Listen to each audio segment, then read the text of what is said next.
The young cannibals movie, जो कि 2019 में रिलीज हुई थी। इस मूवी की शुरुआत एक बर्फीले इलाके से होती है, जहां पर दो आदमी इंसानी मांस खा रहे हैं। वो अपने तीसरे फ्रेंड को भी उसे खाने के लिए कहते हैं। वहीं पर उनके एक और फ्रेंड की भी लाश पड़ी थी और उनको काफी भूख लगी थी, इसलिए वो अपने मरे हुए फ्रेंड की डेड बॉडी को अपनी भूख मिटाने के लिए इस्तेमाल करने लगते हैं। इसके बाद वो आगे बढ़ते हैं, जहां एक अजीब सी चीज आकर उनमें से एक को मार देती है, पर हम उस चीज को यहाँ पर क्लियरली नहीं देख पाते। खैर, स्टोरी में आगे बढ़ने से पहले अपने चैनल एक्सप्लेनर हिंदी की बेस्ट और इंटरेस्टिंग मूवीज की एक्सप्लेनेशन को सबसे पहले देखने के लिए इस चैनल को सब्सक्राइब करें और बेल आइकन प्रेस करें। अब हम नेट नाम की एक लड़की को देखते हैं, जो कि अपने फ्रेंड ईथन के साथ मेंटल असाइलम में है, क्योंकि नेट एक साइको पेशेंट है और उसका आज बर्थडे है। वहीं नेट एक हॉस्पिटल वर्कर टीम के अंडर थी, जहां ईथन उसके बर्थडे के लिए उसे लेने आया था, जिस पर नेट कहती है कि हमें यहाँ से बाहर निकलने के लिए टीम का की कार्ड चाहिए। उसके बाद ईथन टीम से वहाँ बर्थडे सेलिब्रेट करने की परमिशन लेता है और वहाँ पर केक लेकर आता है, और इसी बीच टीम का की कार्ड चुराकर नेट को वहाँ से लेकर भाग जाता है और वहीं टीम को कमरे में लॉक कर देता है। टीम ये सब देख लेता है और पुलिस को इन्फॉर्म कर देता है, ये कहते हुए कि उसके हॉस्पिटल से एक पेशेंट भाग गई है। इधर ईथन भी नेट को कार में बिठाकर वहाँ से ले जाता है। दूसरी तरफ उसके कुछ फ्रेंड्स हैं जो कि नेट की बर्थडे पार्टी के लिए टेंट लगा रहे हैं। वहाँ पर नेट का बड़ा भाई टेडी आता है, जो कि एक म्यूजिशियन है। टेडी को देखकर टिप काफी खुश होते हुए उसे बताती है कि हम ये प्लानिंग तुम्हारी बहन की बर्थडे पार्टी के लिए कर रहे हैं। और ये सुनकर टेडी काफी हैरान होता है, क्योंकि उसे लगता है कि उसकी बहन तो मेंटल हॉस्पिटल में है, जिस पर उसे पता चलता है कि ईथन नेट को लेने गया है। और यहाँ ये रिवील होता है कि नेट और टेडी के बीच किसी बात को लेकर काफी समय से अनबन चल रही थी, जिसकी वजह से वो एक दूसरे से ज्यादा बात नहीं करते थे। इसी बीच नेट और ईथन भी वहाँ पहुँच जाते हैं। उन्हें देखकर सब काफी खुश होते हैं। नेट की फ्रेंड फ्रांसिस उसे एक गिफ्ट देते हुए कहती है कि उसे अपने भाई को माफ कर देना चाहिए और उसे एक और चांस देना चाहिए अपनी गलती सुधारने का। उसके बाद ईथन और टिप पास ही के घर में खाने का सामान लेने के लिए एक आदमी के पास पहुंचते हैं, जिसका नाम है ब्लैकवुड। वो इंसान का मीट काट रहा है। और यहाँ पर एक और बात रिवील होती है कि ये वही आदमी है जो कि मूवी के स्टार्टिंग में अपने फ्रेंड्स के साथ दिखाया गया था। ईथन ब्लैकवुड से नेट के बर्थडे के लिए नॉनवेज मांगता है, जिस पर ब्लैकवुड उसे इंसानी मीट दे देता है। अब नेट अकेली बैठी थी, जहाँ पर टेडी उससे बात करने के लिए आता है। वो बात करने की कोशिश करता है, पर नेट उसे इग्नोर करके वहाँ से चली जाती है। लंच का टाइम होता है। माइक और कैम वही इंसानी मीट लेकर आते हैं। कैम उसे फ्राई करता है और उसका बर्गर बनाकर सबको सेव करता है, जिसे सब शौक से खाने लगते हैं। और वो यहाँ इस बात से अनजान थे कि वो जो मीट खा रहे हैं वो किसी इंसान का था।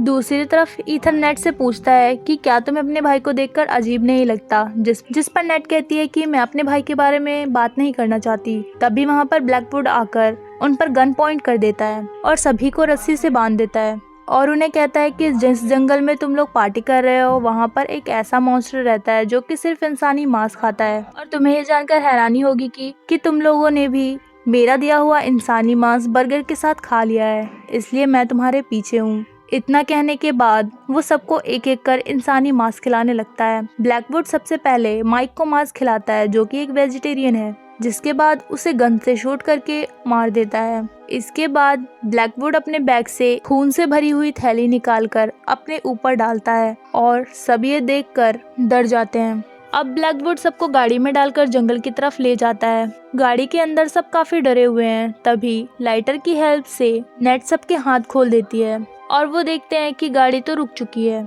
जहां ब्लैकवुड उन्हें जंगल में छोड़कर खुद वहां से भाग गया है। ये सब देख कैम बहुत ज्यादा डर जाता है और उन्हें छोड़कर अकेले ही जंगल की तरफ भागने लगता है। वो काफी दूर भागने के बाद उसके सामने एक डरावना क्रिएचर आता है और वो कैम को मारकर खाने लगता है, जिससे उसकी दर्दनाक मौत हो जाती है। दूसरी तरफ सब उसे ढूंढने लगते हैं। टेडी कहता है कि हमें गाड़ी की तरफ चलना चाहिए, पर ईथन कहता है कि वो हमारा फ्रेंड है, हमें उसे छोड़कर कहीं नहीं जा सकते। पूरी रात गुजरने के बाद भी कैम कहीं नहीं मिलता। इसी बीच टेडी और नेट के बीच बहस होने लगती है, जिस पर टिप कहती है कि शायद कैम को कोई मॉन्स्टर खा गया होगा। तब ईथन उन्हें कहता है कि ब्लैकवुड कि कही हुई बातें झूठी थी, यहाँ कोई मॉन्स्टर नहीं है, अगर होता तो हम में से किसी ने उसे जरूर देखा होता। जब टेडी और नेट बात कर रहे होते हैं उन्हें वहाँ पर कोई दिखाई नहीं देता। कैम को ढूंढते हुए अब रात होने लगती है। टेडी और ईथन के बीच हाथापाई हो जाती है, जिस पर टिप ईथन को कहती है कि मुझे जल्दी से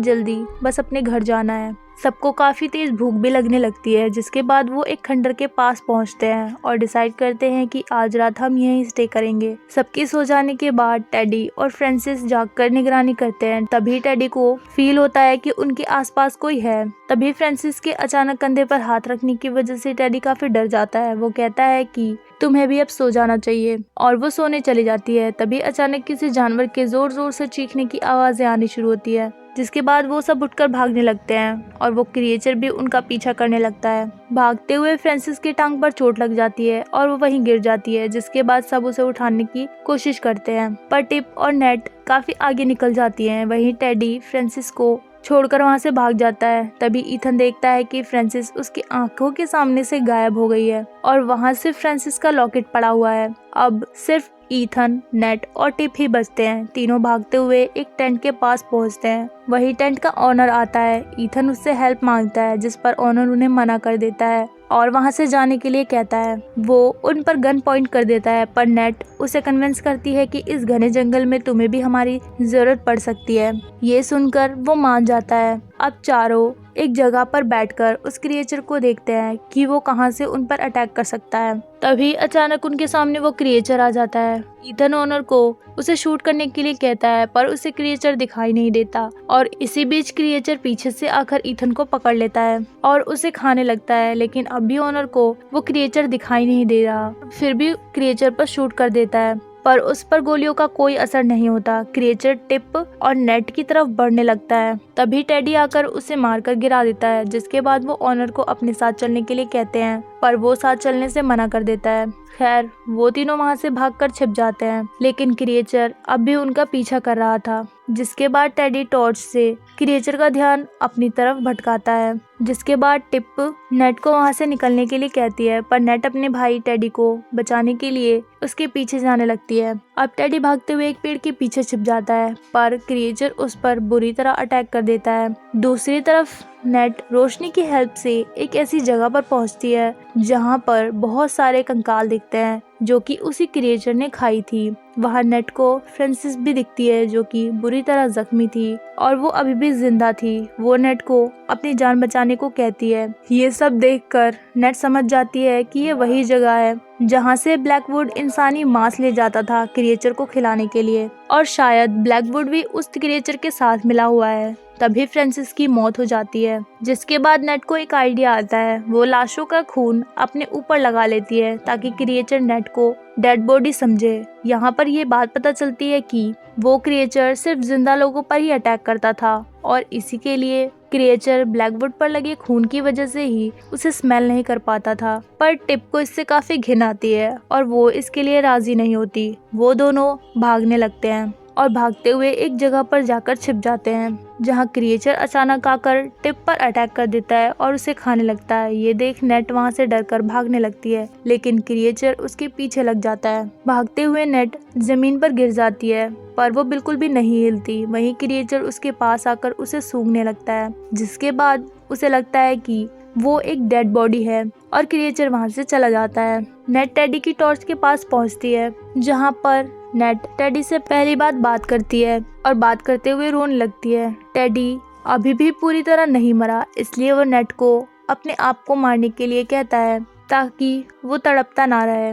जिसके बाद नेट टॉर्च लेके ब्लैकवुड के घर के पास पहुंच जाती है। उस घर में उसे इंसानी मीट और बहुत सारे चाकू दिखते हैं। वहाँ बहुत सारी चीजें होती हैं जो कि काफी अजीब थी। वहाँ सड़ा हुआ लाश भी दिखता है, जिसे देखकर नेट उल्टियाँ करने लगती है। उसके बाद वहाँ पर ब्लैकवुड मिलता है और वो नेट को शाबाशी देते हुए कहता है कि कुछ साल पहले उनका प्लान क्रैश हो गया था। और यहाँ ये बात पता चलती है कि ये वही जगह पर क्रैश हुई थी जो कि मूवी के स्टार्टिंग में दिखाया गया था, और अकेला ब्लैकवुड ही बचा था क्योंकि उसने अपने भूख को मिटाने के लिए पायलट को मारकर खा लिया था। अब वो नेट को अपनी जगह लेने को कहता है, पर नेट उस पर अटैक कर देती है। जहाँ पर क्रिएचर ब्लैकवुड को आकर खा जाता है और जिसके बाद नेट के पीछे पड़ जाता है। तब नेट खिड़की से कूदकर कार में जाकर बैठ जाती है और वो डिसाइड करती है कि वो क्रिएचर को खत्म करके रहेगी, जहाँ पर वो क्रिएचर को कार से कुचल देती है। पर क्रिएचर फिर से उठ जाता है और कार के अंदर आ जाता है, जिसके बाद नेट उसे कार में लॉक कर देती है और खुद बाहर निकल जाती है और फ्यूल टैंक ओपन करके उसमें लाइटर जलाकर डाल देती है, जिसके बाद एक बहुत भयानक ब्लास्ट होता है और क्रिएचर मारा जाता है और सेफली एक हॉस्पिटल में पहुंच जाती है। पर पोस्ट क्रेडिट सीन में हम उसी कार को देखते हैं जिसमें से अब भी भयानक आवाजें आ रही हैं, यानी कि क्रिएचर भी अब भी मरा नहीं था। क्रिएचर तो खत्म नहीं होता, पर ये मूवी यहीं पर खत्म हो जाती है। अगर आपको मूवी की एक्सप्लेनेशन पसंद आई हो तो वीडियो को लाइक करें और अगेन अपने चैनल को जरूर सब्सक्राइब करें। फिर मिलेंगे एक और इंटरेस्टिंग मूवी की बेस्ट एक्सप्लेनेशन के साथ। तब तक के लिए गुड बाय।